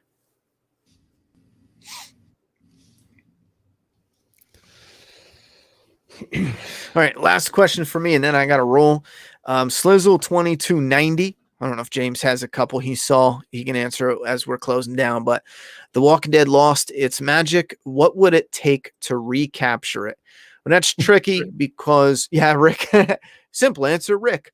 But it's kind of tricky because it would be more than just bringing some of the old crew back. Even if you brought Rick, you got Carol, you got Daryl, even bring Michonne back. It really needs more budget and more care given to the story and the world that they're in. They need more focus shown on characters not repeating stuff they're doing, the atmosphere, more stuff that's not simple gimmicks. Like right now, we're overloaded with gimmicks and a poor budget, and it's even though the writers' room is really fighting to make something good, it seems it's an uphill battle pushing a boulder, because you don't have the money you need to do the shit. And if I hear one more person say, bro, you don't need money to write a good story, that is only true to an extent. Sure, you can make amazing stories, but The Walking Dead season 1, you love it, right? I love it. We all love it. If you gave them half the money they had to make that season, guess fucking what? They wouldn't have made that season the way that you love it, the way that you do. It's just simple mathematics. They need the bigger budget, especially now that they've built up the world the way it is. You can't do it without it. You can do an episode with no money. You can't continue episode after episode with no money, though. I don't know. They posted a promo for Fear the Walking Dead with Morgan on it, didn't they? Yeah, his eyes are bloody. I've been in a bar fight and got cracked with a bottle, and someone hit me upside the head with a chair when I was in a literal brawl. Like, it was fucking wild. And my eyes were bleeding after that because the blood vessels got popped. I guess when I got popped, I got hit like right in the eye. So if his blood vessels aren't popped, then I don't know what the fuck they're doing with them. That's the only way I know of your eye to get all bloody. I'm assuming it's the blood vessels, but I had that happen. The whole eye was blood. What budget per episode? Well, it's going to fluctuate. I would say between 2 to 7 million. 2 for some of the slower character building, drawing out the story, building up some of the story, and then up to 7 million for some of the more action intense. It might even push up to 10 million per episode based on what they need. If you have like 2 million episodes in a row, sure, spring for that 10 million, because that's when the big battle is. You can have 2 10 millions back to back. But I think right now their budget is like 1.4. I forget, but it's something like real low. It might be even lower now. All right, James, you see any questions? Yeah, I got to roll out too. I think we've caught up to him anyway. The what? Thank you very much. Thank you very much. Yeah, thank you. I'm looking at comments on the fucking video. Oh, I think we got as many comments as we could, but thank you very much for coming out. We are past 10K, which means everyone's getting the every perk. Blood soaked. Yeah, the blood soaked. Everything in between. Everything we have promoted so far and teased, everyone is getting. And if anyone coming now, if you put an order in, you will also get everything we have promoted. And we're going to keep you guys up to date about the process. Give us a week or so, and we should start having some updates popping up quite frequently. Thank you again, and stay safe. Right on.